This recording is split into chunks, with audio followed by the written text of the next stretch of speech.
I have listened to this presentation.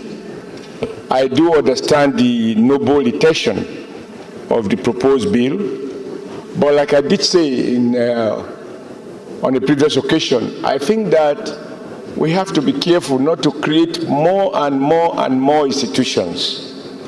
Because right now the federal government recorded expenditure is so huge that very little is available for capital projects. And we are witnesses to the fact that under the much talked about Orosai report, the federal government is trying to shrink and merge institutions. I am not able to readily understand why the Ministry of Education cannot create a department to deal with all of those issues that this particular bill sought to achieve. For me, it's not about the objective. It's about whether we cannot do it cheaply. We don't have unlimited resources. Senator Sadiq is my very good friend and my brother, and I hope he will understand that this is not about him. It is just that I am convinced that whatever we can do things by way of a department or a section in an existing ministry or institution, that would be preferred than creating additional overhead, leading to more political appointment, more doubtful expertise, directors, deputy directors, assistant directors. At the end of the day, we are just expanding the bureaucracy. So with profound respect to the mover of this motion, I accept the spirit of the motion, but I believe that all of those things can be taken care of within a relevant department that can be created if it doesn't already exist. As we speak, Mr. President, there are so many institutions that have to do with education, just so many of them. And as we proliferate these units and departments, we are just expanding public, recorded expenditure and pay little attention. The universities are in dire need of fresh investment in their infrastructure. I think those are the things that will engage our attention. How do we make our university better equipped? How do we get them to review our curriculum and all of that? We have institutions that deal with primary education, secondary education, National University Commission. There are so many of them I cannot really remember. So I want to say that while I am sympathetic and I do agree with the key objective of this law, I am convinced that all of those things can be done without creating by law another institution. That is my position, Mr. President. Thank you for the opportunity. And leader, Senator Adams Oshiomhole, I want to draw your attention to the fact that this bill is not creating any new institution. This institution is already there. What it lacks is that it does not have any law or any legislation which guides its operation. And that's why the initiative of Senator Sadiq Suleiman Umar is important here. I think the issue of the cost of institutions is being addressed by this administration. The Orosai report is already there.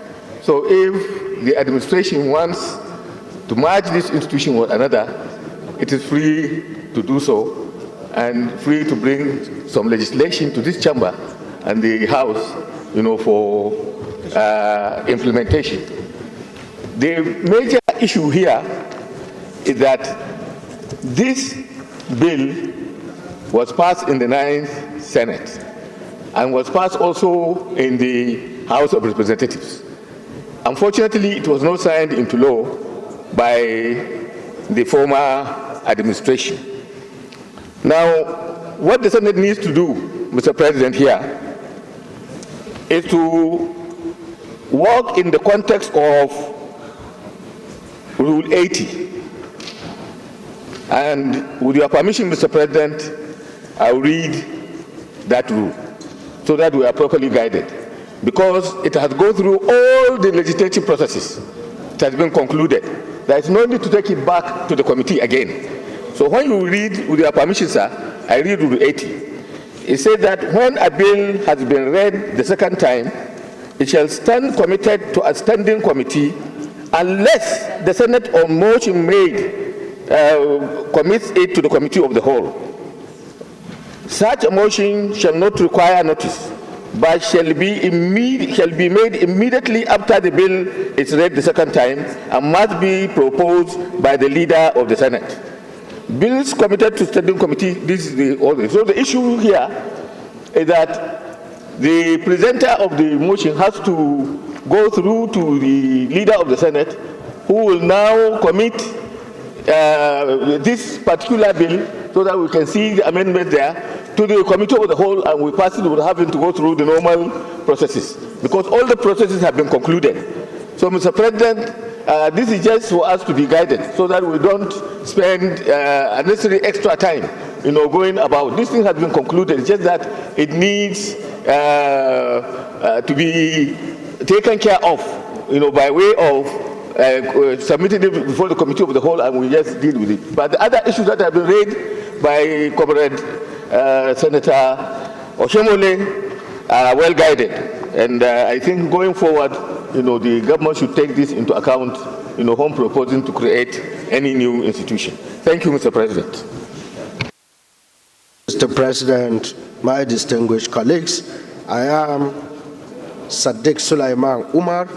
I represent the good and decent people of Kwara North, and we all are. Mr. President, distinguished colleagues, permit me to lead the debate of this all-important bill seeking the establishment of National Institute for Educational Planning and Administration, NIEPA. The bill was read for the first time in this hallowed chamber on Wednesday, 6th March 2024. In the early 1960s, shortage of competent and well-trained personnel in the field of education posed a great threat and danger to economic growth and social development as a direct consequence of the obvious educational inadequacies. It was therefore necessary that if standards were to be set, maintained, and consistently reviewed, a planning institute for educators and managers ought to be established in the education sector to counter and address the deficiency.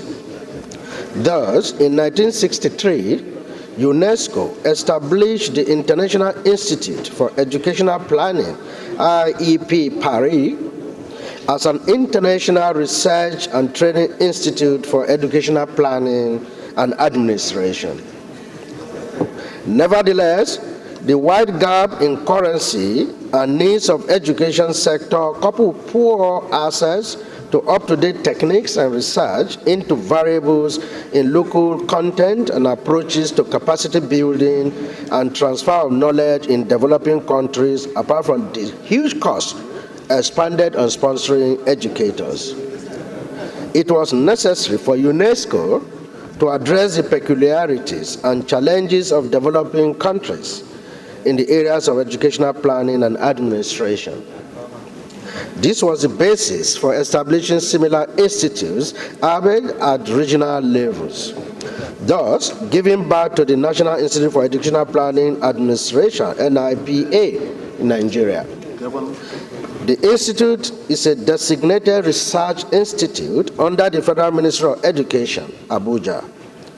At the inception of NIPA in 1992, the Federal Ministry of Education, in collaboration with UNESCO, IEP Paris, gave NIPA the responsibility of pursuing the specialized mandates of capacity building and manpower development of educational planners, managers, and administrators in Nigeria and West Africa sub-region as a sub-regional staff college.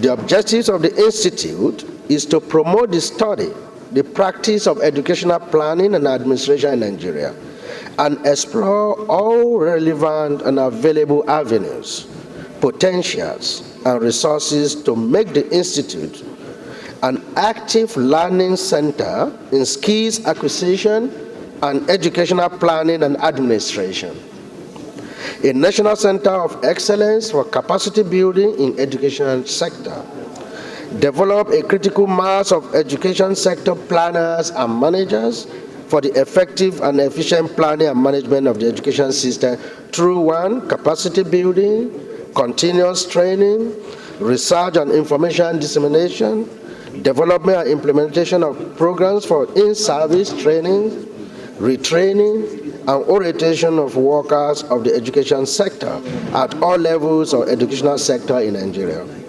and simulation of general concepts and practices of education. Mr. President, my distinguished colleagues, in line with Order 76.3 of the Senate Standing Order 2023 as amended, this bill has no financial implication on government. It is an already existing institution of government established in 1992, but without a legislative framework. Mr. President, my highly respected colleagues, this is a straightforward bill.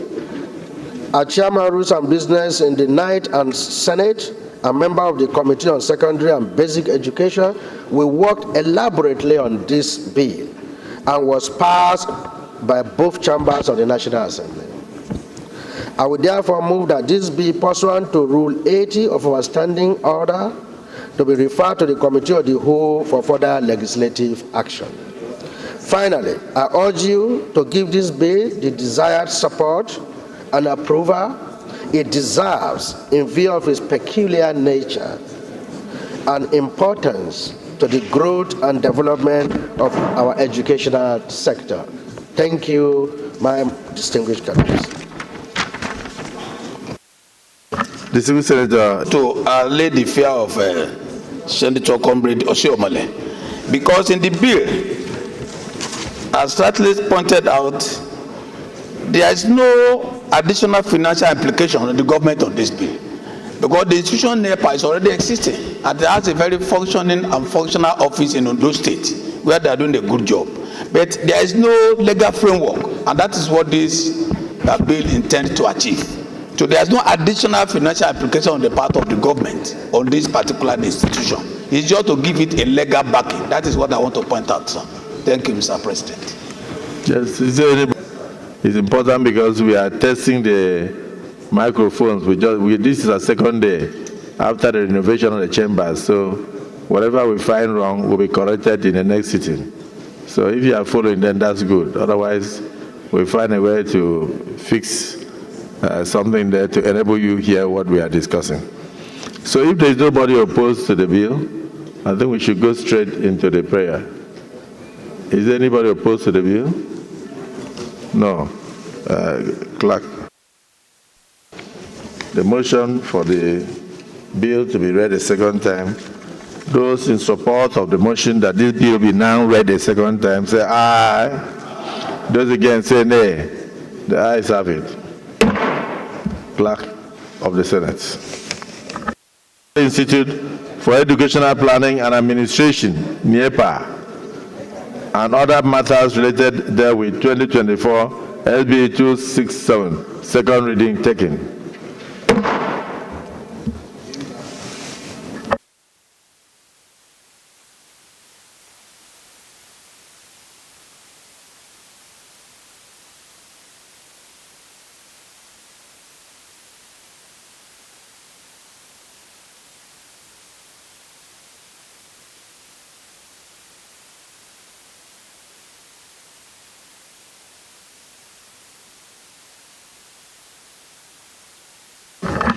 Have a